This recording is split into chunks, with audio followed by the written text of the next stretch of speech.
orang yang jak berdoda. Kepun sumpah janji masa saboja Jino mandum hana beda.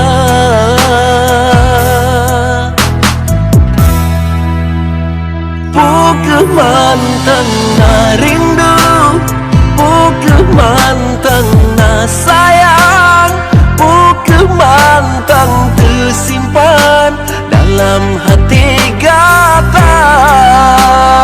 Menyahanali arti membak mata gata sayang, berulun berkaram si jalo aspal